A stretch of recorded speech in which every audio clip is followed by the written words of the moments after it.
guys, welcome back to my channel. This is an exciting one. I'm going to talk about my house. I have had a bunch of questions on my Instagram post of my kitchen. You can't even see it. Where is it? There it is. And I asked everybody if they could ask me anything about the house buying journey, what would it be? I'm just going to get straight into it because there's loads of questions in the comments that I want to try and get through, and I would love to be able to answer all of them. I'm going to try and do it as like a quick fire question thing because I don't want the answers to drag on for too long. I'm also not going to go into extreme depth about certain things, as you can imagine. There are certain parts about buying a house that you don't want to share with everybody else. So here we go. Question 1. What made you choose your house over others that you had viewed? So our house buying journey was a bit of a different one. Actually probably not different at all. We were complete opposites on what we wanted. So Andy wanted a new build. I did not want a new build. Number one, because they have so many problems with them, and essentially I wanted something that I knew would have a bit of a better foundation, and kind of wanted a bit of character in the house, but that wasn't like a major thing because I knew I could create my own character. The next question was about any extra fees that you might have to pay along the house buying journey. There is a lot of hidden fees that they don't necessarily tell you about. So when you're saving for a house, it's all, you just need a deposit, you just need your stamp duty. Not really quite like that. There are a lot of hidden fees. You have things like solicitor fees, you have search fees, which come under the solicitor fees. You have the survey fees, which can be up to £1,000. So you do really have to look into how much money you will need overall, not just for a deposit.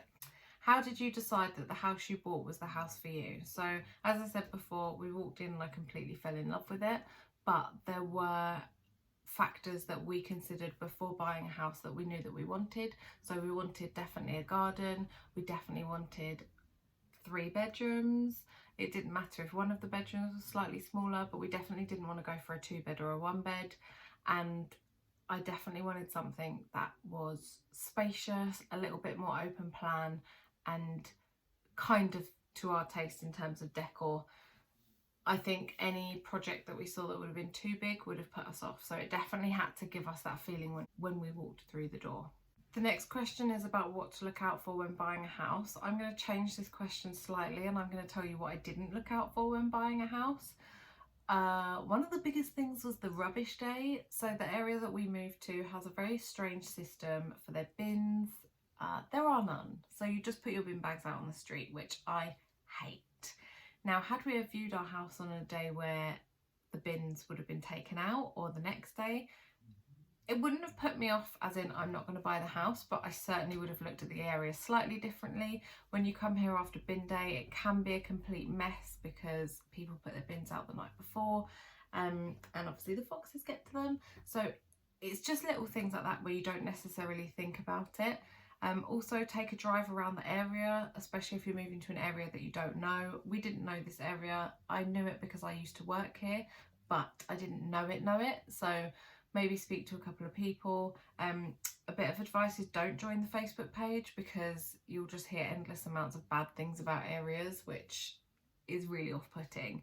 So I actually joined and then I left immediately because I was like, I don't want to know all of this stuff. I've just bought a house there. So yeah, don't look on the Facebook page. Check out the bin collection services and kind of how that sort of stuff works, because I never would have even thought about that before. Things like in terms of your road, how busy it gets. We were super lucky. Even the people that used to live here said, oh, it gets a little bit loud outside sometimes. It's never been loud while we've lived here, and we've been here for nearly 6 months now. Things like double parking on the road. If people park on the pavements, are they going to be kind of, you know, is it going to be a safe road? Is it going to be a nice road to live on? So there's lots of different things to think about. I think you just have to put your real thinking cap on and try and not get too overexcited like I did. Pretty much walked in and told them that I wanted to move in with them straight away. Don't do that. It's not a good idea. What did you find was the most stressful part of buying a house? I know the answer to this one without even thinking about it. The time between signing your paperwork and exchanging, that time is like, it's torture. It's complete and utter torture, especially when you get to that last moment where you're about to exchange and it's just taking so long. There's so many different issues coming up. It's probably really nice if you've had a really smooth sailing one. Ours was not smooth sailing. I'll jump into the story quickly just so I can give you a bit of history. So we viewed the house in August, August the 26th to be specific. We put the offer in on August the 27th and our offer was accepted by August the 27th.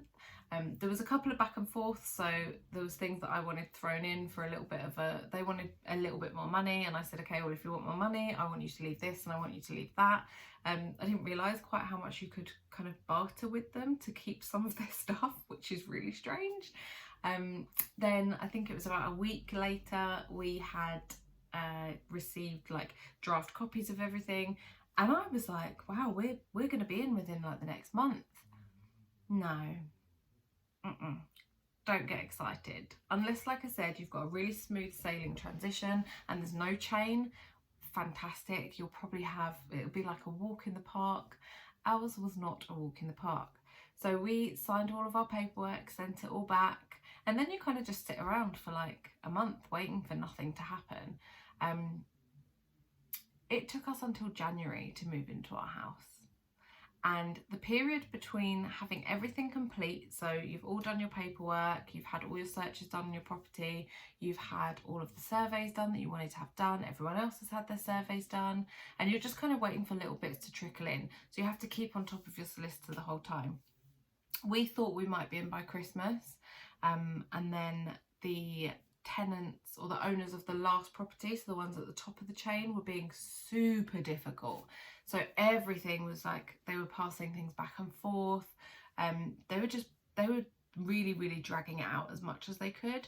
And we thought it was because the house that they were moving into needed a full renovation and they didn't want to be in there for Christmas. We were absolutely right, nail on the head. They were just trying to be as difficult as they could be to make sure that they would still be in their house by Christmas. This was really difficult for us and for the people in the middle of the chain, so the people that we were buying off, because it meant that they started to get really itchy feet. Is that the right word? I don't know. They started to get really irritated because obviously they wanted to move out, they wanted us to be able to move in, and then she started saying things like, well, we're just going to pull out, and then you get really stressed. So it was really difficult. That was probably the most stressful period of time. Then there was a 2-week period in December where it was basically, you could either be moving next week or in like a month and a half. There was no in between. So it was either 5 days or a month and a half. And we were really hoping for the 5 days because we wanted to be in by Christmas, but it didn't happen because, as per usual, the woman at the end of the chain was being super difficult, pushing it back every single time, and yeah, basically being annoying. So we would have been in by Christmas, but we weren't in the end. So that was definitely the most stressful part of the whole experience. What would you do differently next time? I don't know. I genuinely don't know. I don't think I would do anything differently. No, I was quite happy with how we did everything. How long did the process take from start to finish? So as I said, we put in the offer on August the 27th and we moved in on the 9th of January 2020. It took 6 months. What? 6 months. That's crazy. Most people that I know that have bought a house have like bought a house in like a month. Bingo, bought a house, moved in, it's great. 6 months. It was stressful. Was there anything in the house that had to go as soon as you moved in? No. When we moved in, I could not believe, so we went to pick up the keys. We were hovering around in Bluewater for about 3 hours drinking coffee and just walking around upstairs, downstairs, upstairs, downstairs, upstairs, downstairs. We had both cars packed, ready to go. We moved everything ourselves as well, just the two of us. It was actually really fun, and it didn't take very long. It took us 3 trips, I think, back and forth for both cars, but we would definitely have to get a hire van next time because now we have a lot more stuff. When we eventually went and got the keys, we got the phone call, we turned up at the house, put the key in the door, and it honestly smelt like no one had ever lived here, and someone had just gone around pouring Zoflora inside the walls. It was incredible. She had cleaned the house to within an inch of its life. Like, I don't think it's ever been as clean as it was when we moved in. So there was nothing that needed doing. We didn't even need to clean it. Like, obviously I cleaned the bits that needed cleaning that we didn't want to use straight away, like the sink, the dishwasher, the cooker, the toilets, etc. But she had cleaned it so well. It was so lovely. And the poor thing arrived at her house. We still keep in touch now, which is really nice, but she arrived in her house and the woman had cats and she said it was disgusting. And I felt so bad, but at the same time I didn't. I was so happy. We probably viewed about 6 houses in total, 2 of those being new builds, 2 of them being other older builds, and then obviously the one that we bought and something else. I don't even remember the other one. Did we view another one? I don't know. Anyway, we viewed our house by accident. So we actually drove past our house on the hottest day of the year last year, and I saw a for sale sign outside. It wasn't an area that we'd even looked at. It wasn't one that was even on our radar. It was just that we drove past it. I went onto the website and I fell in love with the pictures. I knew that I needed to see the house straight away. It was a bank holiday and it was run by a family-run business, so they weren't open until the Tuesday, which was like, ah! Once we got into the house on the Tuesday or the Wednesday, I think it was actually even the Tuesday, I came straight after work and we viewed the house and it was perfect. It was exactly what I wanted. It was decorated. I don't know if you guys have one, but I have a partner who doesn't like to get his hands dirty in that way. He professes that he's not very good at it. He's actually okay at it, but he definitely wouldn't be setting the world on fire in terms of DIY. So it was helpful to have something that was already done and mostly to our taste. There were a few bits that needed changing, but they were really simple jobs like painting a few walls. I fell in love with the kitchen. It was my favourite room in the house. It still is my favourite room in the house, and I think that's what sold it to me above everything else. Who did you pick as your mortgage advisor and why? So we originally had a different mortgage advisor who didn't really help us very much, didn't really explain things very well, and it just wasn't great at all. When we came to view the house, the woman that we bought off mentioned her mortgage advisor and the people that she was using, and she said that they'd used them 3 times before and that they were incredible. So we actually used an independent mortgage advisor and he was so helpful. He was so lovely. He explained everything so perfectly and made us feel super comfortable and definitely got us the best deal that he possibly could have done.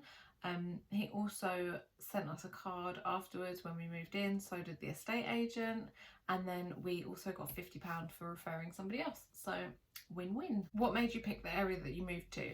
We desperately wanted to stay in London, but it's just not feasible at the moment with the house prices. So we decided to move slightly further out for a couple of years and then hopefully have enough money when we sell this house to move a little bit further back in again.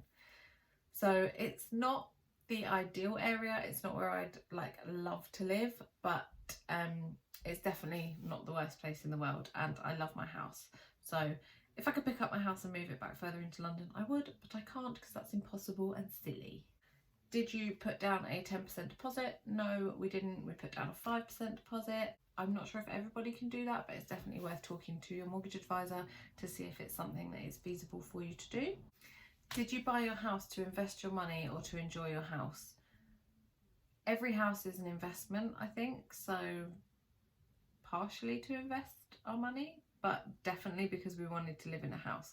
We lived in a 1-bedroom flat before and it was cozy. It's so much nicer having so much more space, and obviously eventually we want to have a family and It's a lot easier to do that in a house. What were the main things you were looking for in a house, and were there any non-negotiables?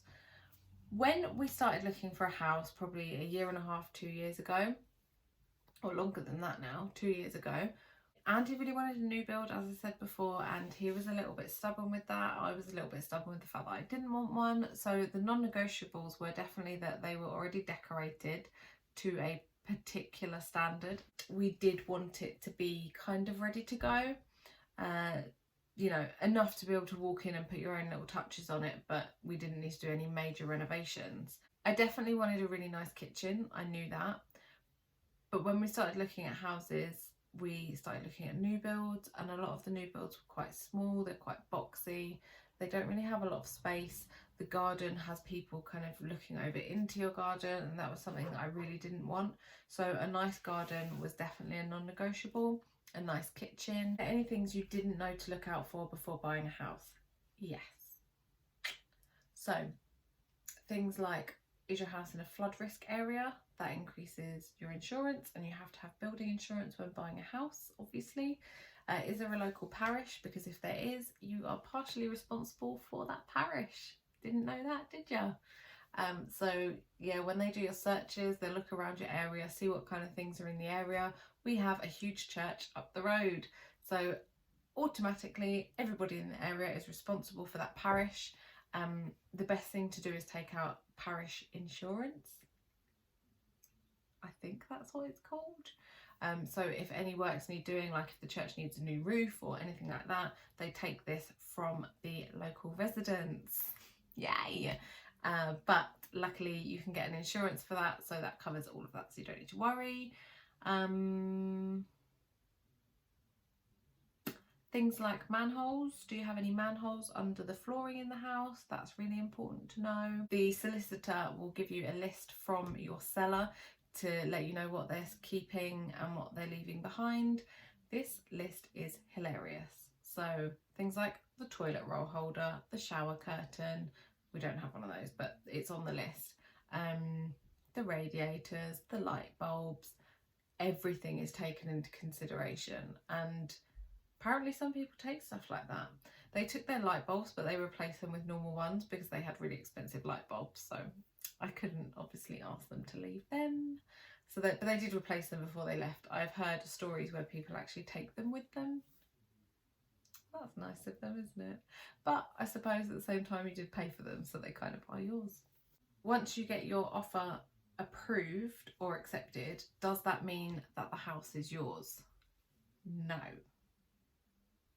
So that's also a fun part of buying a house. There's a lot of up and downs in between that point. Anybody can pull out at any stage up until exchange, which is why that exchange is so important. That period of time is so stressful, because at any point either one of you can go, toodle pips, I'm out. And unfortunately there's nothing you can do about it. And if you were to pull out, so if we were to pull out, the people that we were buying off could actually sue us after we'd exchanged. Obviously we wouldn't have got anything off them if we'd have sued them, but anyone is entitled to pull out at any point up until exchange, which is why that exchange part is so important. Were you close to buying any of the other houses that you viewed? So, funny story. We actually went to look at a Persimmon house. We decided to go and look at a Persimmon new build complex. So it wasn't actually built yet where we'd seen it, but there was a version of it a little bit further down the road. So we went to go and have a look, and we had quite possibly the most pushy saleswoman in the world. By the end of the visit, we'd actually put down a reserve on a plot of land. Now these houses hadn't even been started building yet. There was no foundations. There wasn't even a show home yet, so we couldn't even see inside of one. She showed us around a different type of house. It was a David someone or other, and she said that it would pretty much be exactly the same as this one. So we got really excited. We put down £99 reserve, and we started doing the checks essentially. When we got home, I googled Persimmon. I looked on Trustpilot, and I immediately regretted our decision. So I said to Andy, I don't think it was the right thing to do. He agreed. We looked on Instagram at pictures of these houses, and you can't even open the bedroom door when you have a king-size bed in the bedroom. Nobody wants that. So we quickly called her and said, look, we're not going to go through with it. They kept our £100. Thanks, Persimmon. And yeah, we pulled out majorly quickly. If you look at the reviews of those houses, they are not great. So I'm so glad that we pulled out of that. And it also meant that we got a cheaper house a little bit further down the road because we held out. That's the end of my house buying video. I hope you enjoyed it. If you have any other questions, please pop them in the comments below. Hopefully I answered everything that you wanted to know.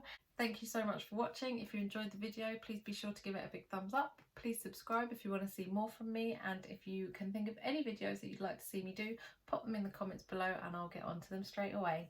See you soon.